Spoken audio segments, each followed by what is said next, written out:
nañu ndax ba mu ñëwee Fatick dafa ne duma def dara te duma yegg si Mbelakadiaw. Monsieur le Président Ousmane Sonko, soyez très remerciés. Toute la population de Mbelakadiaw est fière de vous. Toute la population de Mbelakadiaw est fière de vous. kontaan nañu lii sag bu rëy la lii sagu Mbelakadiaw la kenn xalaatul woon ni bés dina am Ousmane Sonko ñëw Mbelakadiaw jërë ngeen jëf.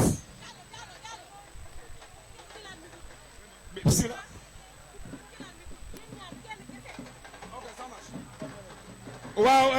ñu may ñu tuuti rek ngeen may ñu tuuti rek jërë ngeen jëf Mbelakadiaw ñu ngi leen di nuyu di kontaan ci yéen taxawaay bi rafet na génn doon nañ ko waaye dëgg la ñuy souhaiter la bienvenue au président Ousmane Sonko mi nga xam ne ginnaaw yàlla tey ñu bëri ci ñun buñ duggee ci politique moom moo tax di jaarale yu nuyoo bi nag ci ki nga xam ne mooy le coordonnateur départemental Boucar Diouf ak ki nga xam ne mooy Amadou Chérif nga xam ne lu nekk ci Mbelakadiaw tey ci wàllu politique ñoom ñoo ko def muy lu rafet li ñu ci def ci ay réalisation nag doon lu bari lu jógee ci sunu problème bi nga xam ne yàgg nañ koy jooy di ko jooy muy Diallo ñu indil ñu ko Diallo am problème mu électrification Diallo xoolal gesul ginnaaw Diallo maa ngi nii Diallo gesul am aussi problème mu gesul carrément lépp ñu indil ñu ko lépp mënuñu koo lim waaye nag ñuy remercier aussi la présence de Ayib Daffé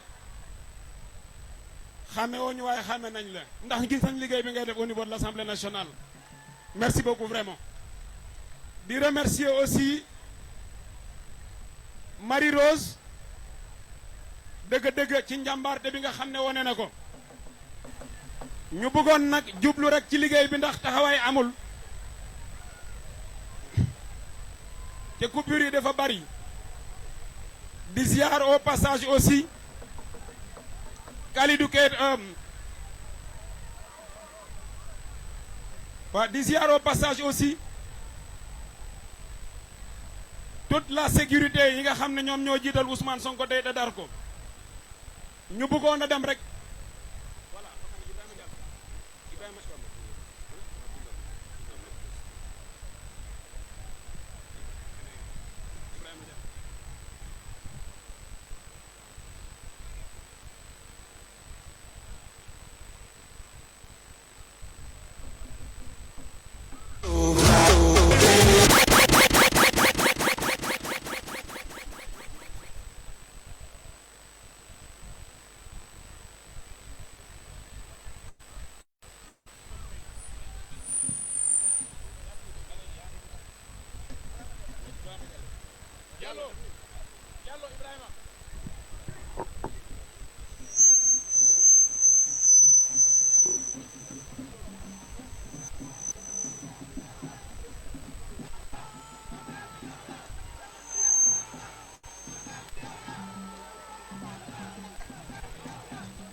waa kon ñu jublu ci liggéey bi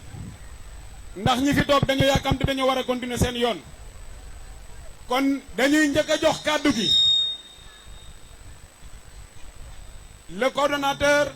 départemental de Pastef muy Boucar Diouf mu souhaiter la bienvenue au président Ousmane Sonko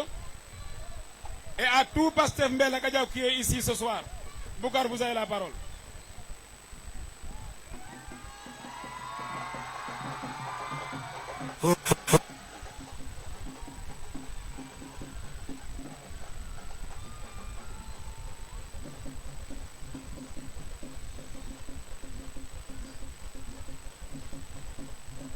Merci, merci beaucoup. Merci beaucoup.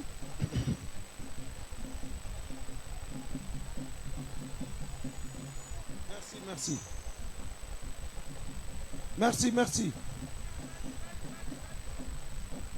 Mbokki département de Fatick, mbokki Mbellacka Diaw, maa ngi leen di nuyu ku ne ci turam ak santam. maa ngi dalal ci turu département de Fatick bi nga xamante ne Pastef maa ko fi jiite ci turi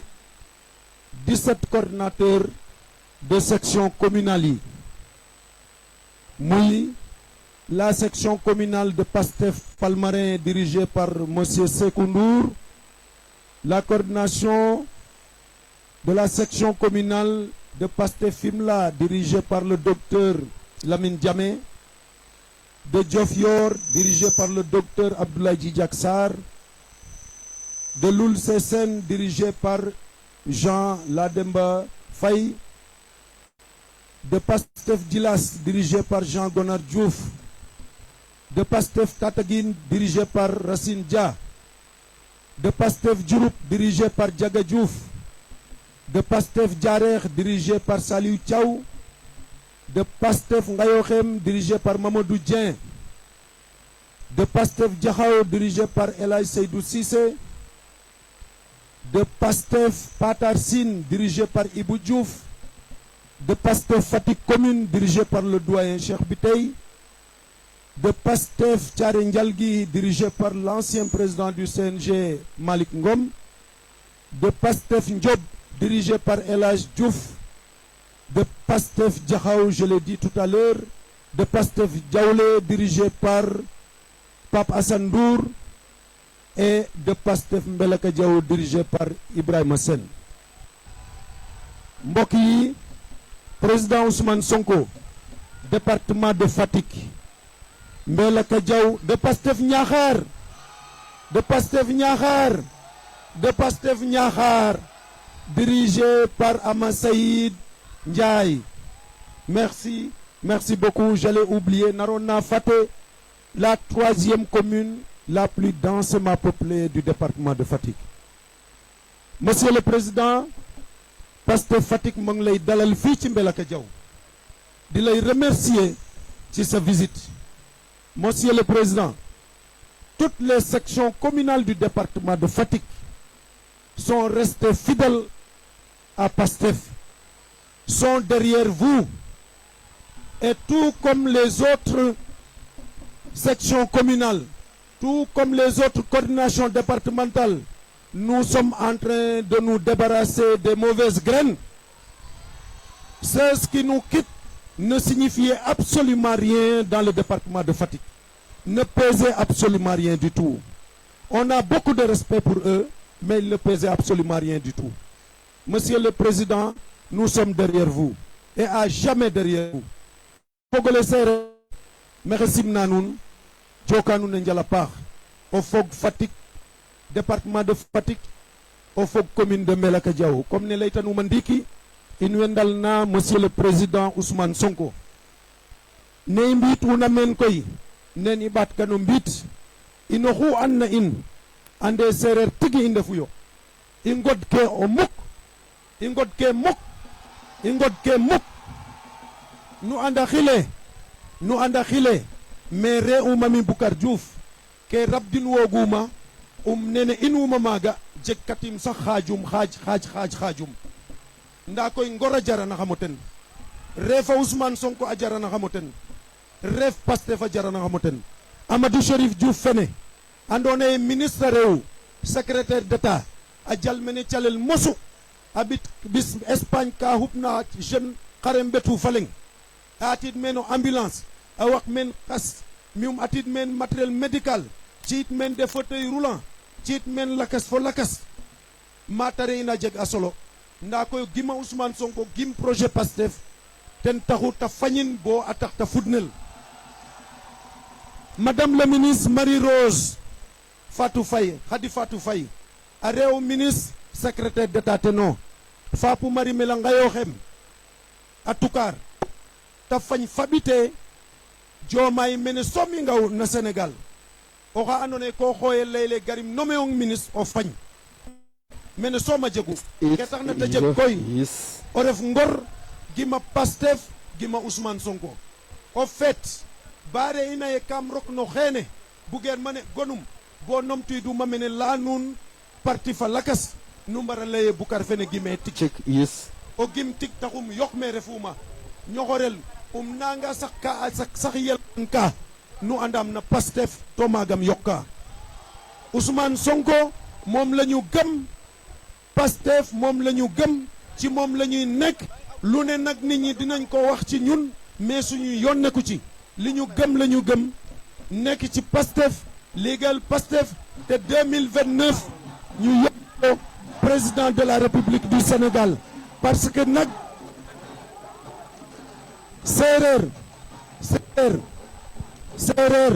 séeréer dafa xamul wor séeréer xamul wor te li Diomaye def wor la te séeréer duy wor dama bëgg nag département de Fatick commune de Mbelacadiao ngeen teye ne ab séeréer moo wor Joola te élection yi di ñëw na ngeen ko corriger pour que suñu doom yi suñu sët yi duñu topp ci moom duñ ko imiter bu ñu ko deful suba dinañ gis koo xam ne moo kum bokkal neeg baay ñoo ànd jël pouvoir mu wor ko te loolu baaxul kii moo ko joxoñ kii mooy Ousmane Sonko moo ko joxoñ moo tax mu nekk li mu nekk bu nekkee li mu nekk tax mu wor ko nañu góorgóorlu ba département de Fatick buñ fi gagné Pastef loolu laa bëggoon wax di leen di jaajëfal merci beaucoup.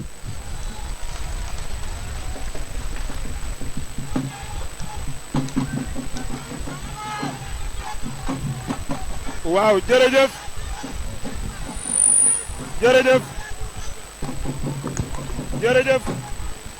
kon DG Boucar ñu ngi lay gërëm di la sant kon ñu continuer liggéey bi rek wéyal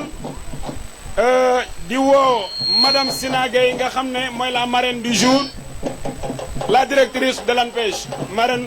vous avez la parole.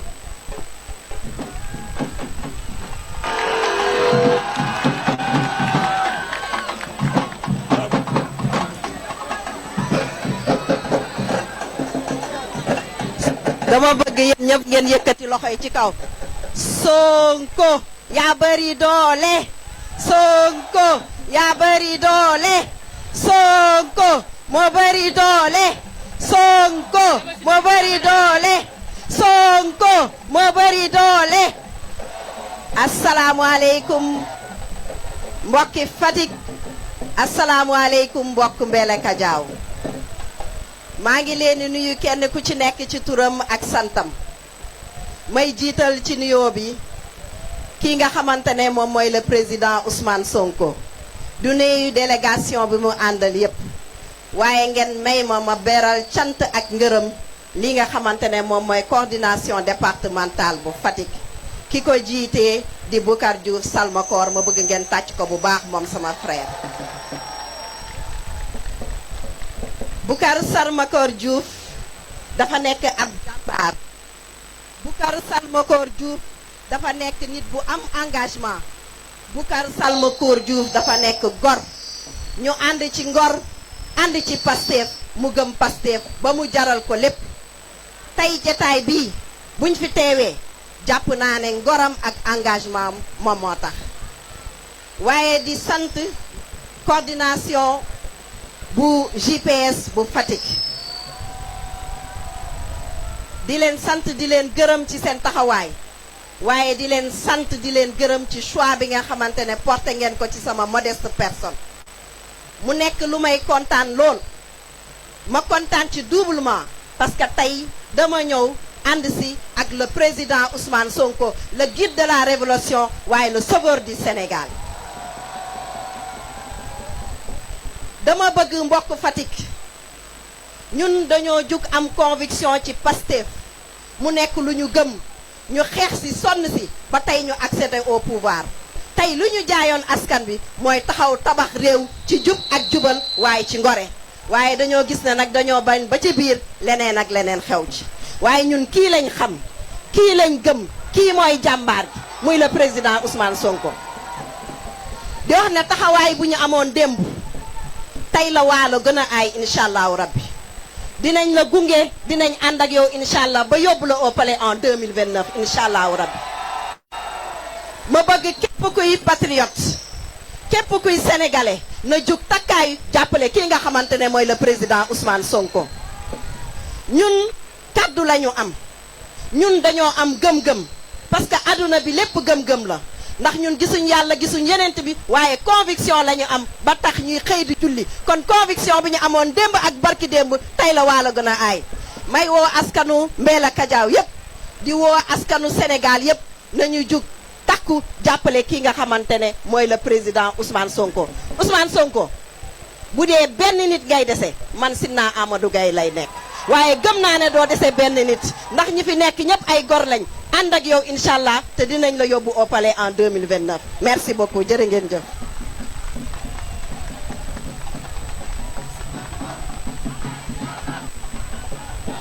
jërëjëf madame la directrice générale ñuy jégalu bu baax nag ñuy jégalu bu baax parce que am na ku waroon ñëw avant yow muy la coordinatrice départementale de Fatick mais ñu juumoon tuuti rek di ci jégalu bu baax a baax. coordinatrice Mame Diarra Thiam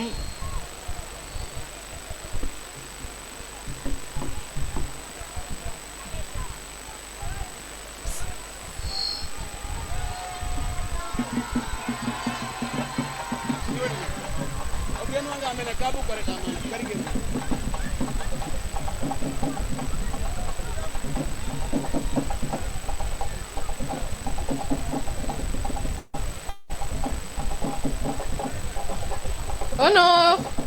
à la section féminine de la JPS départementale de Fatick. Veuillez me rejoindre, mes chères dames.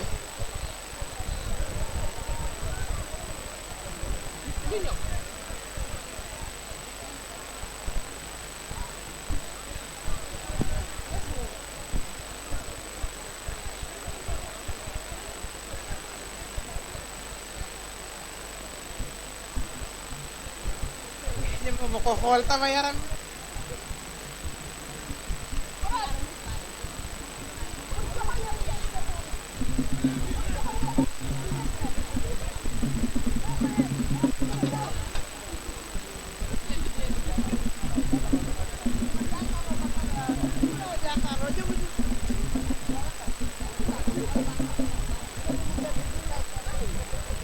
asalaamaaleykum waa Mbeela Kadiaw. Monsieur le Président de Pastef les Patriotes, Monsieur Ousmane Sonko, Monsieur le coordinateur départemental de Fatick, Monsieur Boucar Diouf, Mesdames, Messieurs les coordonnateurs de mouvement, Messieurs les coordonnateurs de section communale, Mesdames, Messieurs les coordinateurs des IPS communales, Monsieur le parrain, Monsieur Abbas Fall, Madame la marraine, Madame Sina Amadou Gaye, Messieurs les chers panélistes,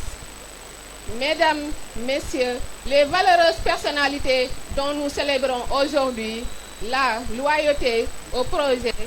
la fidélité aux valeurs patriotiques, le courage politique. Chers frères et sœurs de la JPS, au-delà des actions sociales qui nous ont occupés depuis ce matin, nous sommes réunis aujourd'hui pour célébrer la résilience de nos autorités qui ont le privilège d'intérêt général aux avantages personnels de nos responsables qui luttent avec difficulté et souvent sans moyens pour maintenir le lien avec la base, mais aussi de nos militants restés résilients et déterminés à accompagner la transformation systématique des cher pays, le Sénégal. Nous sommes également réunis pour nous rappeler le sens de notre engagement, surtout dans le contexte actuel. Nous sommes la jeunesse patriotique.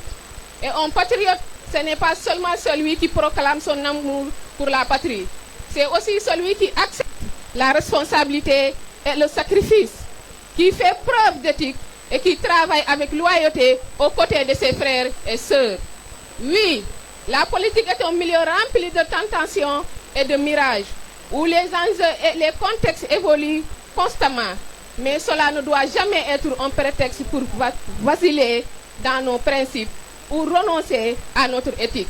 Nos valeurs ne négocient jamais au gré des circonstances.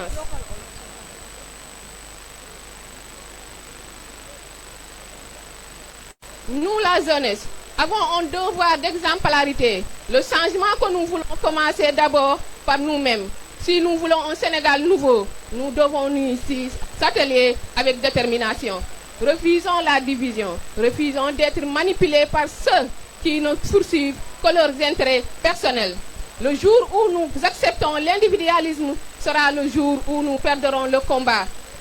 Retenons ceci, la division ne nous avantage point. Seule la cohésion, le respect et le travail nous permettra de surmonter les difficultés. À nos autorités du parti et à tous les camarades investis de responsabilité, nous lançons un appel. Soyez plus présents, plus solidaires et plus accessibles. Certains de nos comportements peuvent susciter des frustrations chez nos frères et sœurs et être instrumentalisés par nos adversaires dans leur stratégie de recrutement ciblée. PASTEF est une école qui défend une idéologie. Nous, patriotes, avons librement adhéré à sa doctrine. Dès lors, personne ne devrait faire prévaloir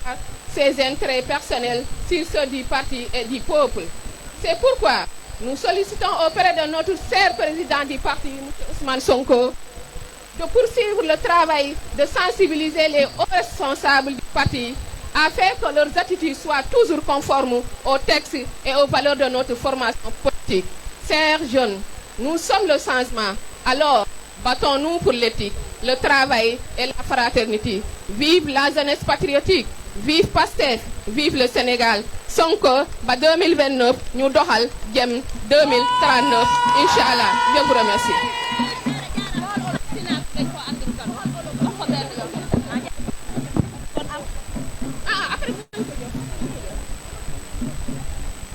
Merci beaucoup la coordinatrice Mame Diarra Thiam. Kon ñu wéyal di dalal Amadou Chérif Diouf mu ñëw waxtaan ak i mbokkam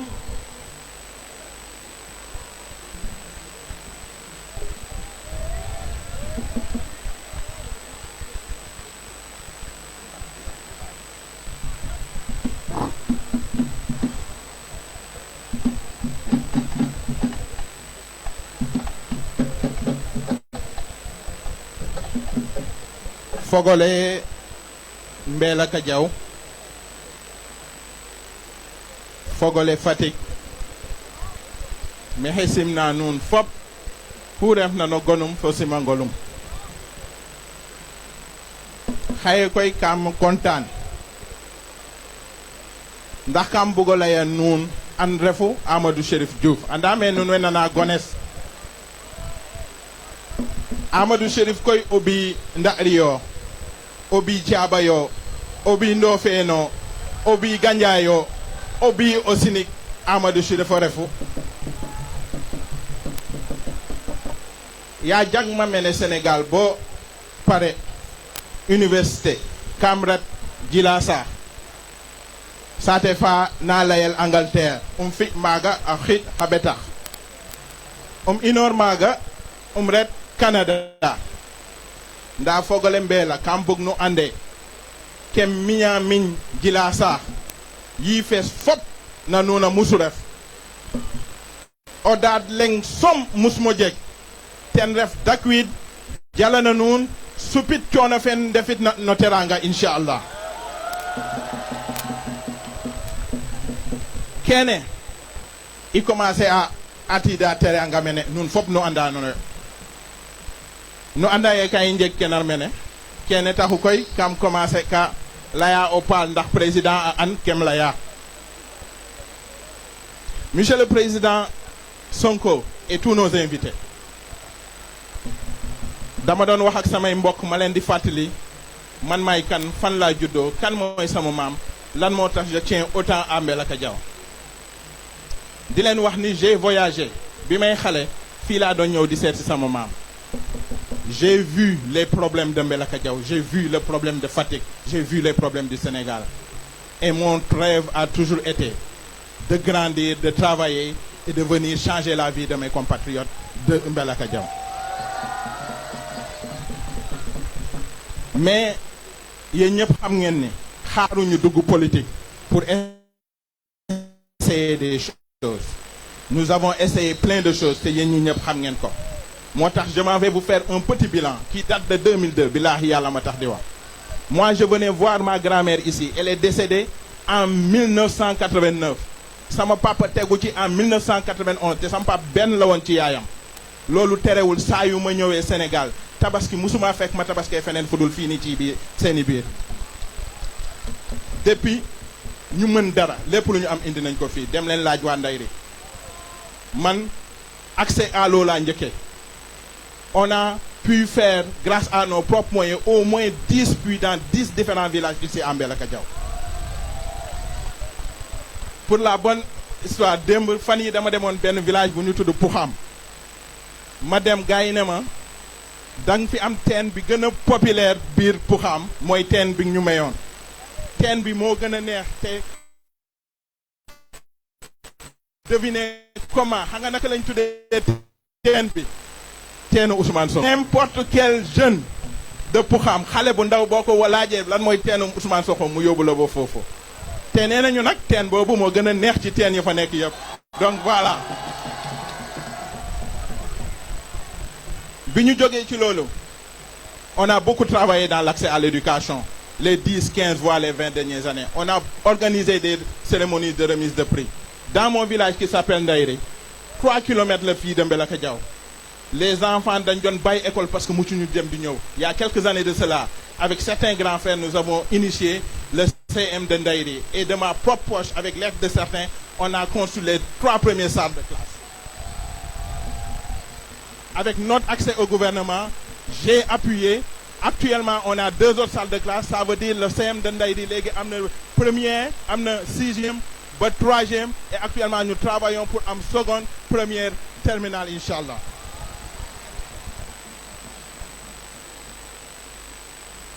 dafa am projet boo xam ne depuis may xale j'ai vu mes parents jóg di ci ñefe mënuñu ko ma gis mes grands frères jóg mënuñu ko yàlla def na c'est grâce à nous que l'électricité est arrivée vers les zones de Ndayri, Molane, Thiadaby, etc.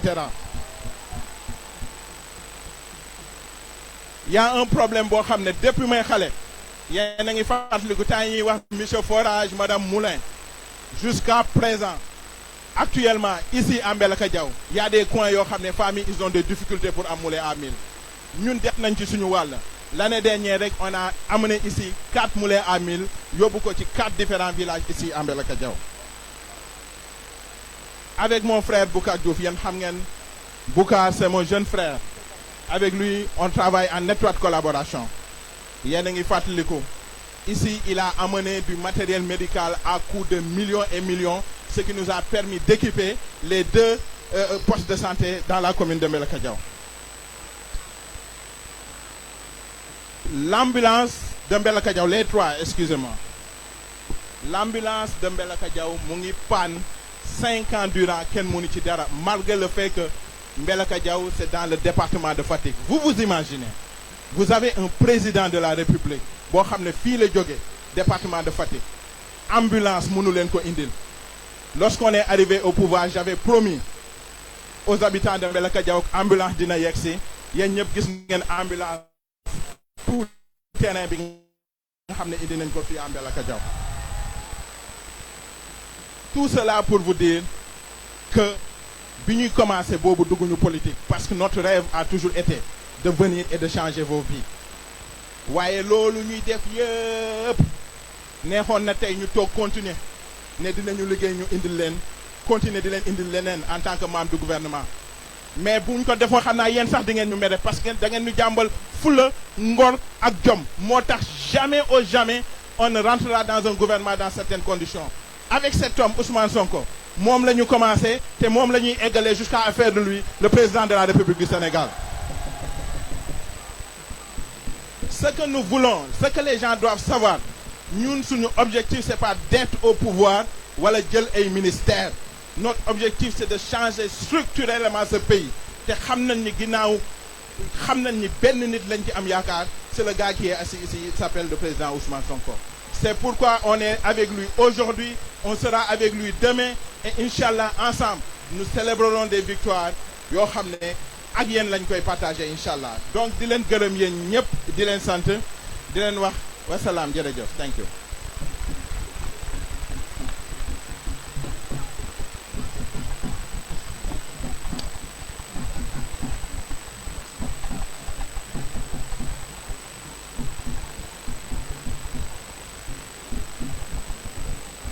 Voilà merci beaucoup merci Amadou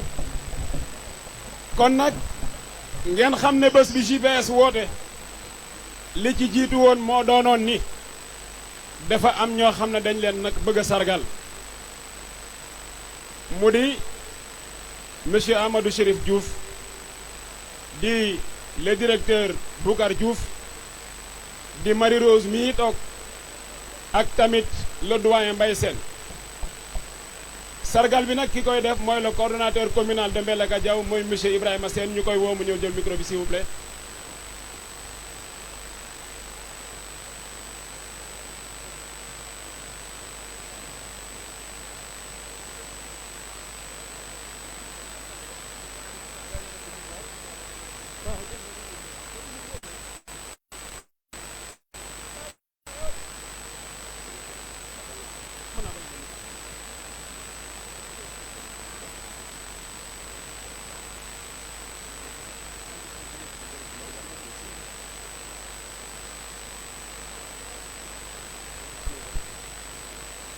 Assalamu alaikum wa Mbellacka Diaw.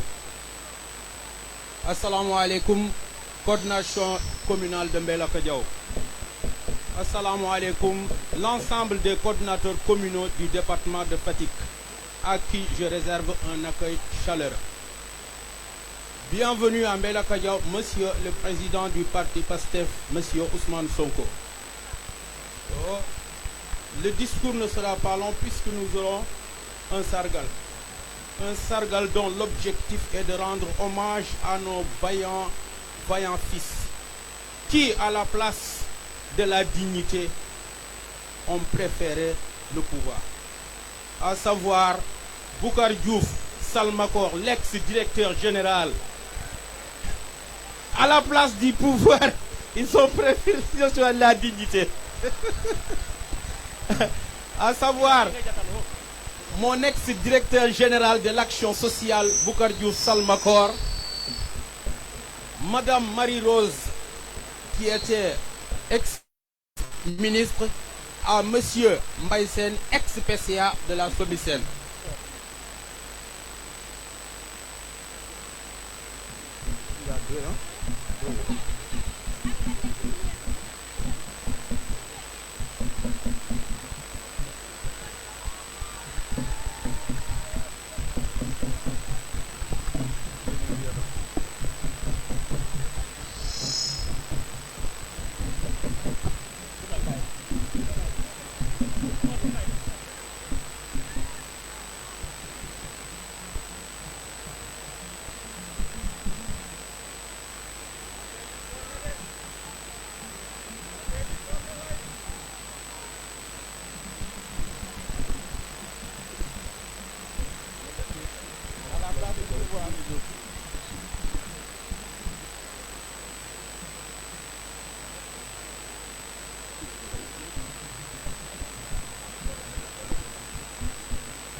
Bige dimbediala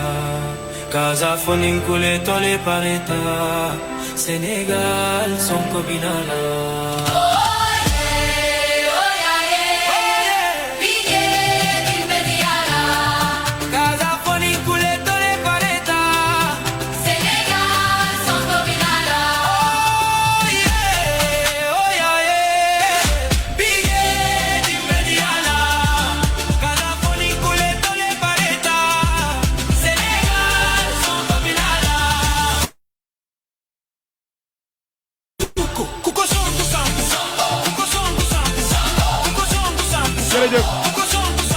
Madame la marraine, Madame Sina, vous avez un cadeau qui doit vous être remis par la coordinatrice départementale de la JPS.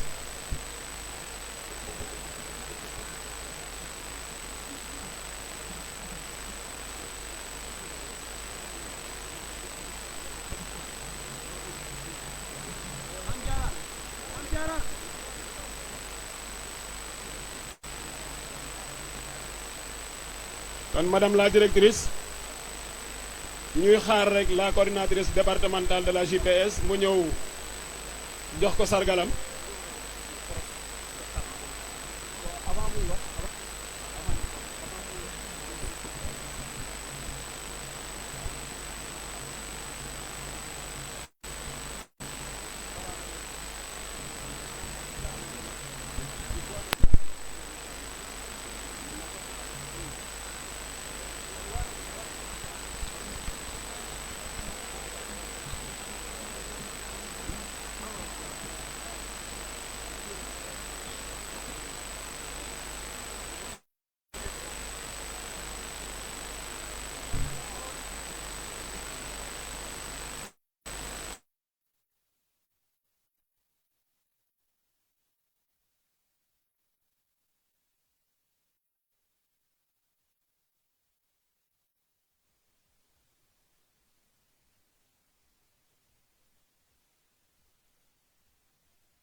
nag ñuy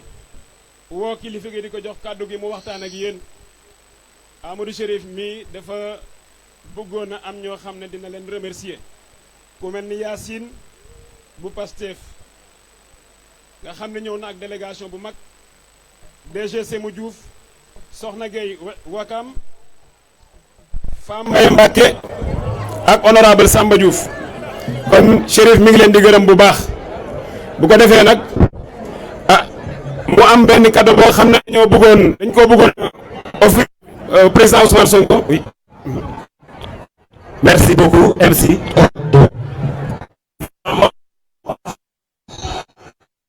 mbokk yi ngeen baal ñu rek ñoo ngi sant bu baax suñu borom ki te wax mooy Mamadou Dieng le coordonnateur de la section communale de Pastef Ngayoxem nekk aussi le social de la coordination départementale de Pastef Fatick ñu ñëw nag ànd ak suñu doom muy Marie Rose Khady Fatou Faye nekk doomu Dakar nekk doomu ko Ngayoxem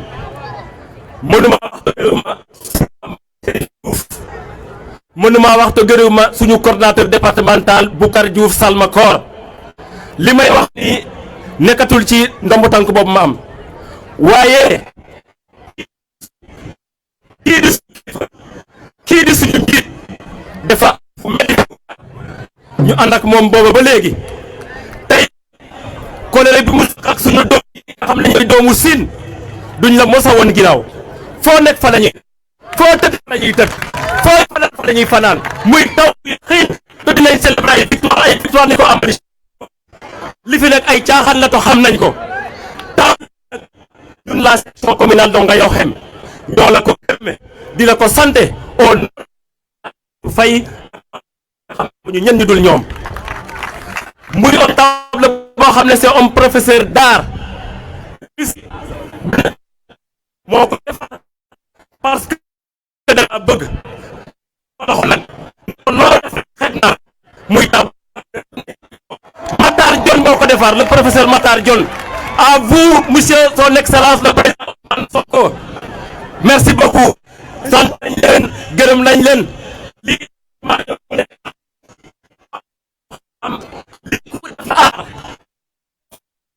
xam nga li mu def nii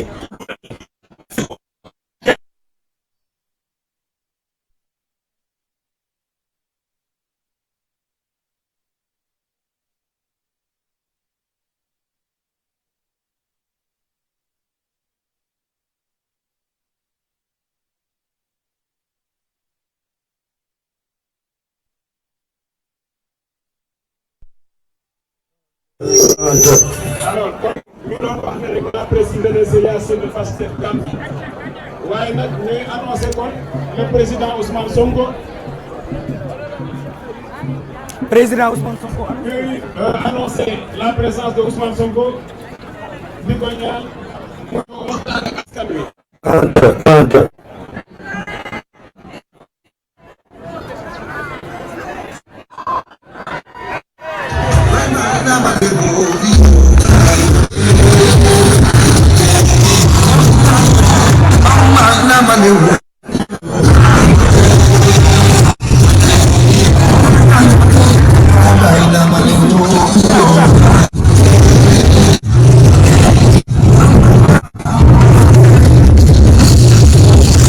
Merci Didier, merci Didier. Voilà, merci Monsieur le Président Ousmane Sonko. Vous êtes en plein signe. Yéen a ngi yaa ngi ci biir Sine. Sine nag ku ko wax du ma ko fen. Sine ku ko wax séeréer. Bu Sine ku wax ci njàmbaarteem ak gëm yàlla moo sedd Serigne Touba wax ci moom lu am moo tax boo fi ñëwee dañuy baaxantal la yaayu bu Sine ku ma loo fen bu ndaw lam jox simal ko Serigne Touba jox ko ci peme bii ne ko boo demee waxal Sine bu loolu lañ décoré te ne la fii Sine le Sine est une terre de résistance et de dignité. sa yaay fii la cosaanoo parce que mooy sëtu Jame Ngom bu Fadial. Jame Ngom est le premier propriétaire terrien, le premier jaraaf du Sine. donc Joka Njal ñoo ngi lay jox lii vraiment di lay ñaanal 2029 yal na nga nekk le président de la République du Sénégal ndax nga mun a sauver le Sénégal.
mbokk yi asalaamaaleykum.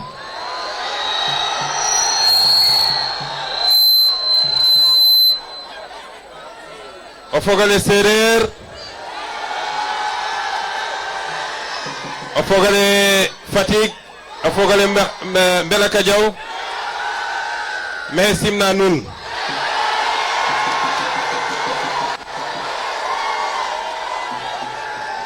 ñu ngi leen di nuyu di am mbégte bu rëy teewaat fii gannaaw bi ñu fi ñëwee 2018 ci initiative coordination départementale bi nga xam ne Boucar Diouf Salmakoor moo ko jiite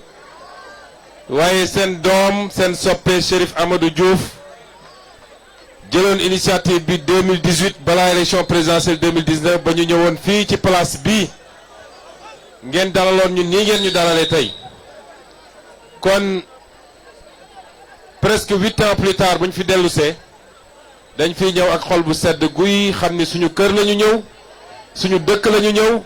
ci suñuy mbokk la ñu ñëw balaa may sore ci kàddu gi nag dinaa jaale waa région de Fatick yépp ndax dañoo amoon kenn ci ñun di suñu papa di suñu xarit ñëwoon jàpp ci liggéey bi muy doyen Mamadou Thior bi nga xam ne mi ngi dëkk Dionewar nekkoon ancien directeur général de la poste yàlla def semaine bii ñu génn yàlla def lu gën ci moom yàlla na ko yàlla yërëm te jéggal ko ñu koy jaale mboolem seen région de Fatick dellu jaale ko waa këram jaale ko ay mbokkam mbokk yi sama ñëw fii neex na ma lool fii ci Sine nga xam ne ku wax Sine rekk wax histoire waaye histoire u Sine dafa lalu dafa lëmboo walla dafa ànd ak lenn lu am solo Boucar wax ko léegi mooy bañ mooy résistance mooy bañ ku la noot bañ lu dul dëgg loolu la ñu xamee Sine loolu la ñu xàmmee Sine te it li ñu àndal ci waa Sine yépp ci parti bi loolu lañu gis ci ñoom may nuyu di féliciter ensemble coordination bi l'ensemble des sections communales ak ñi leen jiite l'ensemble des cellules ak ñu leen jiite ndax nag man su ma ñemee taxaw au niveau national wax ñu dégg ma dafa fekk liggéey bi commencé ci suuf à la base ñu koy wax les cellules nga xam ne c'est la plus petite unité du parti di yéeg ci section yi section municipale wala communale dem ci coordination départementale doog a yéeg ci bureau national dem ci conseil national ak waa diaspora te Chérif mi bokk ci kon ñooñu ñëpp maa ngi leen di féliciter ci seen taxawaay ak seen liggéey kenn ku nekk ci ñoom na xam ni liggéeyam ak taxawaayam ci parti bi ñu ngi koy accorder la même reconnaissance que ki nekk bureau national parce que su dul woon ñoom parti bi du taxaw ñëw bi nag nee naa neex na ma lool parce que njaayum carte moo fi andi si ba léegi ñu ngi dox Fatick la ñu jógee ñëw fii ma leen di wax ni opération placement de carte pour Pastef c'est pas de la cosmétique c'est pas de l'amusement Pastef li muy def lépp lu ñuy def c'est millimétré de manière scientifique yàlla may ñu ay kàngam yoo xam ne niñ ciy liggéey te ngeen ci am doom ju am solo nag fii Amadou Chérif Diouf mu yor les finances du parti te dinaa seede ci moom bu ma paree waaye li ñuy def lépp c'est millimétré li tax nit ñi am jafe-jafe topp rythme Pastef ci politique mooy ñoom ñi ngi ci préhistoire ci wàllu politique ñoom xamuñu sax ñun ni ñuy politiquer Pastef politique am d'abord c'est un discours clair transparent cohérent boo xam ne liñ ko lal fiñ ko lalee mooy patriotisme souveraineté mais surtout transparence ak gestion des affaires politiques des affaires publiques boo xam dañ koy lal ci jub jubal ak jubbanti loolu askan boo ko wax mu dugg ci boppam askan boo ko wax mu nangu ko waaye yemuñu ci di ko déclarer rek Pastef da koy jëfe woote nañ ko pendant 10 ans xeex bu méttee métti ba yàlla xëy jaarale ko ci yéen ñii ñëpp ñu dénk ñu réew mi waaye 2 ans et quelques yu nekk ci gouvernement ñun ñii incarné Pastef xam lan la ñu jaayante woon ak Sénégalais yi mun naa ko seede du man mii parce que ñi fi nekk ci ministre laa mun a tudd Marie-Rose Khady Faye a ngi fii Chérif Amadou Diouf a ngi fii mais yeneen ministre Pastef yépp ñun ci loolu la ñu nekkoon mu ne woon xeex bu métti ci biir gouvernement bi entre ñi bëgg changement ñi bëgg respecter seen kàddu vis-à-vis du peuple ak ñi nga xam ne dañoo ñëw ba toog bëgg a delloo ci système bi ci ni mu daan doxe pendant 2 ans muy xëccoo bu métti ba ñu dem ba gis ni blocage am na foofu la ñuy xàmmee le vrai produit Pastef parce que guléet la ci Sénégal peut-être sax ci Afrique ñu ne nit poste a ngi nii premier ministre a ngi nii ministre a ngi nii DG a ngi nii lañ la ñaan rek mooy nga ne muut noppi te d'accord ñu dox ni système bi doon doxee ñoom ñëpp ne nous préférons garder notre dignité parce que dafa am lu ñu waxante woon ak Sénégalais yi te kenn ku ne gis nga politique du caaxaan de nit ñi dañoo foog ni politique àdduna la yem politicien professionnel yi soo dee waxee dañu naan ah affaire àdduna rek politique fii la yem politique loo ciy def ak loo ci wax ba pare ñëw war ko di nga ko layoog sa borom bés ba parce que da nga engagé des millions de Sénégalais ñu am yaakaar ci yow jàpp ni kii bu ñëwee lañ doon joytu ci réew mi yëpp jóge fi kenn dootul randal alalu réew mi kenn dootul jël suñu pétrole suñu gaz suñu mine yeeg suñu zircon jaay ko tubaab yi kenn dootul jël marché public yi di ko surfacturé kenn dootul jël ay milliards dugal ko sa poche di ko pasare loolu lépp ñu war ko delloosi ci réew mi avec une bonne distribution sénégalais bu ne gis ci boppam loolu nga jaay ko sénégalais yi pendant 10 ans tax ay xale gëm la ba génn xeexal la nga ñëw ba toog ne loolu yëpp génn naa ci ba mu set wicc ba pare ne loolu duma ko layoog sama borom loolu mënul ne loolu di nga ko layoog sa borom te loolu la Pastef jëmmal mooy ñun defuñu woon politique pour des avantages personnels gis nga Salma Cor Diouf mii poste bi mu bàyyi ak fi mu dellu peut-être dina perte plus de la moitié de li mu doon fayeeku plus de la moitié li mu doon fayeeku fi mu nekkoon man maa ko woo ci bi ñuy nommé di nommé ma woo ko ne ko Salma Cor fan nga xalaat ni war nga faa mun a servir mu ne ma man sama profil ak li ma jàng ci assistance sociale ak yeneen gëm naa ni lii suñ ma ko joxee ma liggéey bu baax ma jël def proposition yóbbu ci président mardi ci guddi mercredi ñu nommé ko mu dem def fa liggéey bu jaar yoon te su dul sax lañ lay fay ci salaire munoon na ne man li ma fi commencé liggéey mu leer ma ni maa ngi redressé secteur bi loolu rek war na tax ma toogaat continuer liggéey bi mais dafa jël dignitéem xam ni dafa bokk ci mbooloo moomu am lu mu jaayanteeg sénégalais yi mu xam dellu ci fa mu cosaanoo ak liñ ko yaree parce que loolu dafa am solo mu ne man mënuma préférer des avantages à li nga xam ne tey mooy sama dignité noonu la amee ci ñi fi des ñépp ak ñi bàyyi seen poste lii mooy Pastef tey ñi fi nekk ñu ci bëri di suñuy rakk ñenn ñi mën a doon suñu doom c'est cet exemple-là qu'on veut vous montrer on ne veut pas vous faire croire que la politique c'est mentir aux Sénégalais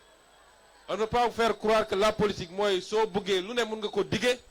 mais suñ la joxee nga génn ci on ne veut pas vous faire croire que la politique mënul ànd ak valeur mënul ànd ak éthique mënul ànd ak li nga xam ne mooy ngor li nga xam ne mooy kóllëre li nga xam ne mooy les valeurs sacro-saintes yi nga xam ne moom la ñu yaroo fii ci Sénégal moo tax ñun ñu préféré loolu te nar cee ànd ak yéen te su ma ñëwee fii yéen ngeen nekk fi depuis suba bàyyi seen yitte yépp suñuy yaay a ngi fi suñuy baay a ngi fi ñépp a ngi fi acte yi ñuy posé bi ñu duggee politique 2014 ba léegi moo tax confiance boobu am suñu diggante te nag homme politique lenn rek la am mooy image am ak confiance bi peuple bi mun a am ci moom loolu bu fi dañee dara desu fi yàlla nañ ci yàlla musal kon carte yooyu ñuy placé dama bëgg ngeen xam ni indicateur la bu am solo marqueur la boo xam ne buñ ci defee niñ ci war a def ñun dinañu leer ni élection bu ñëwati dinañu campagne nag parce que campagne moment de communion la avec le peuple sénégalais waaye campagne bi liy jubluwaayam dëgg du ne dem convaincre sénégalais yi parce que daf ñuy leer ñi li ñu sénégalais yi woon déjà plébiscite la te élection bu ñu dem bu ñu commencé 8 heures balaa midi carte gi leer loolu mooy solo carte yooyu moo tax je vous exhorte xam naa dégg naa résultat yi ngeen def fii tey Fatick bee ma jógee carte yi jeex na fi ñu jaar yépp bi ñu si xëyee ba léegi carte yi jeex na mais redoubler d'effort dem leen seeti suñu yaay suñu papa yi am na ñoo xam ne am nañu jafe-jafe pour déplacer wu ñëw ci fa ngeen di defee carte yi te moo ne bëgg nañu am carte Pastef dem leen fekki leen dem leen dans les lieux de rassemblement dans les gares routières feneen ak feneen dem leen ngeen fekki sénégalais yi nga xam ne seen yaakaar mi ngi ci Pastef ngeen dem jox leen seen carte parce que loolu élection la avant élection campagne la avant campagne te Pastef rek am appareil bi ñu am avec ces formidables jeunes nga xam ne joxuñu leen xaalis financé wuñu leen te koo ci woo ne ko lii mooy mission bi mu dem defi ko kon motel leen liggéey parce que c'est très important mbokk yi fii maa ngi ci siin ngeen may ma rek maay buur de wax nga ko dama di buur ci ñaari fànn ndax xam naa séeréer fu mu teg jarbaat te may jarbaat fii ndax sama waajur bu jigéen kenn mënu ko génne fii waaye may seen buur nag ndax xam ngeen liy joolaa ci séeréer kon fii dama ci buur ñaari yoon ma bëgg a wax ni lii message mooy lancé sénégalais yépp la nag parce que léeg-léeg nga gis nit wax ba xaabaabal ba wax lu ëpp léeg-léeg nga gis nit bind ci réseaux sociaux yi bind lu ëpp mbir mi du mbirum xeet bu leen kenn mës a dugal ci débat boobu kenn ku ne ci ñun les actes que tu poses n'engagent que toi engagé wul sa waay-jur engagé wul sa waa quartier engagé wul sa waa gox engagé wul sa xeet kenn ku ne acte yi ngay posé yow rek la concerné kenn ku ne man fi ñu ma gën a askanale donte fépp laa bokk nag mais fi ñu ma gën a askanale muy xeetu joola am na ñoo xam ne tey ñu ngi leen di boole ci ñi nga xam ne wan nañu gannaaw kon du mbirum benn xeet nag nit def lu baax ak def lu bon mun na jóge fu ne mun na jóge ci xeet wu ne ci race bu ne kon bu kenn bëgg a jël nit def na lii wala jàpp nañ ni kontaan nañu ci diw ñu ne xeet wala amul benn rapport yàlla ci boppam ñun ñëpp moo ñu bind waaye dafa ne keroog yawmal qiyaam kenn du assumer responsabilité ka ca des wala taziru waziratun wizra uxra la yàlla wax kenn du yenul kenn nee na dinañu dem ba baay du bëgg a reconnaître doom du bëgg a reconnaître ndey kenn du bëgg a xam kenn parce que day métti kon les actes qu'on pose engagent notre responsabilité personnelle ça n'engage aucune autre communauté donc débat boobu nañ ko teg fële Ousmane Sonko bu juumee wala mu def loo xam ne sénégalais yi mere nañ ko ci ndeyam bi ko jur sax yoram newu ci ndax bi mu koy def tàgguwu ko kon débat yi nañ ko teg fële tey suñu DG yi ak suñu ministre yi ñaata ñoo ci bokk siin bi ñu nee séparation am na Amadou Chérif Diouf a ngi nii Marie Rose Faye a ngi nii Mbaye Sène a ngi nii ñoom Jean-Michel Sène a ngi fi ñoom mun naa leen citer ñu dul jeex ci ñoo xam ne kàngam lañ ci parti bi demuñu topp parce que xeet la waaye principe ak conviction moo tax ñu des kon mbir mi du loolu débat yooyu nañ ko teg fële fu ngeen di fàttaliku 2019 maa ne woon candidat parti bi ma demee fële Bignona dama leen ne su ngeen demee ba nar a woteel Ousmane Sonko du ngeen ko woteel parce que fii la dëkk de da ngeen koy woteel parce que am ngeen yaqin ni kii moo gën ci réew mi que kii suñ ko joxee réew mu changé ko kon loolu moo valable fii ci Sine moo valable ci None moo valable ci Ndut moo valable ci les îles moo valable ci olof ci Mankaañ ci pël ci tukulóor ak fépp fu munti doon li am solo mooy ñu ñaan yàlla mu jox ñu ko baax ci réew mi parce que su baaxee ci réew mi baax ci ñëpp nag parce que réew mi kenn mënu cee génne sa morom kon loolu it c'est un message que je voulais lancer parce que réew mi ñun ñëpp bokk nag ñun ñëpp bokk munoo xàmmee kan mooy xaaj ak seen la ca des nag mooy département de Fatick département bu am solo la maa ngi woowaa département bi ñu def bloc derrière la coordination départementale waaye maa ngi woo la coordination départementale ñu def bloc ñoom seen biir jàppante juboo joxante loxo parce que Pastef fu ñu joxantee loxo rek gëw ma ni am na ku ñu mënal dara léeg-léeg yàgg naa ko wax problème mu Pastef yépp biir Pastef lay jóge kon Boucar yow mi di coordinateur bi les coordinateurs communaux les ñi jiite cellules yi ak militant lambda ñoom ñëpp li ma leen di ñaan joxante leen loxo ngeen def bloc parce que bu ngeen ko defee élection bu ñu mën a tëgg fii ci département bi bu soobee yàlla ñun ñoo koy jël te nag waxoon naa ko bi ma fi ñëwee ci élection législative yi passé te boobu la Fatick relever le défi Sénégal dafa inscrire ci benn dynamique de changement sénégalais changement la ñu wax changement rupture systémique loolu la sénégalais yi doon xaar ci ñun def nañu benn départ boo xam ne am na lu ci ñuul waaye tey la sénégalais yi gën a déterminé pour yeggali lii woon seen yéene ci ñun fi ma jaar yëpp li ma fa gis daf maa yéem sax bu doon avant sax su ma jaaree foofu du ma fa fekk li ma fa fekk li muy wone mooy tey le sénégalais yi gën a déterminé wax naa ko démb nee naa li ma gën a yàkkamti mooy ñu tëgg ay élection loolu laa gën a yàkkamti parce que sénégalais moo ni mel bu amee lu ko naqari ci wàllu politique day toog yor kartam di la xaar te foofu la Sénégal toll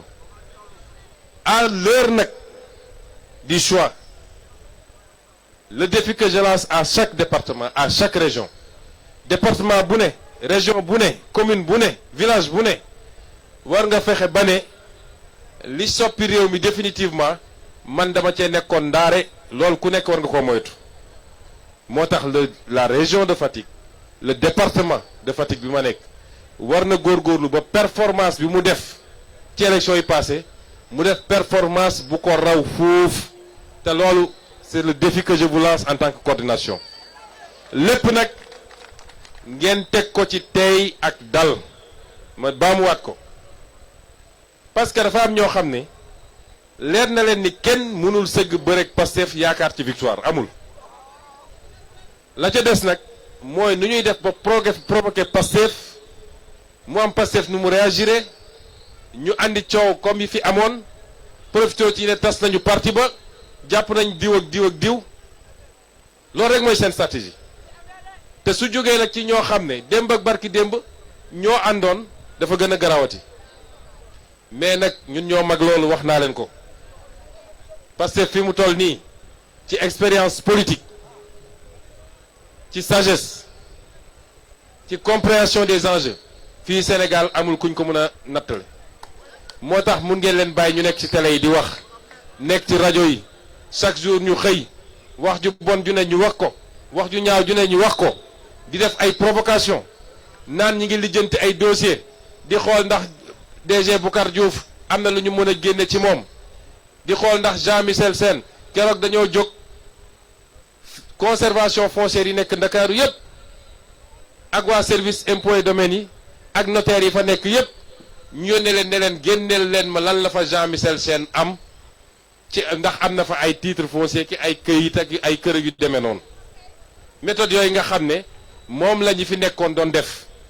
ku àndul ak man rek nga ne naa xool nu ma koy traquer nu ma koy lijjantee ay dossier uniquement parce que nee na ànduma ak yow waaye provocation yëpp benn du ci jàll. àndi leen ak seen tey ak seen dal mandat bi jeex na ba noppi mandat 2 ans mandat 5 ans 2 ans et demi romb ay weer a des ci mandat bi bu leen kenn dugal ci ngeen topp provocation yi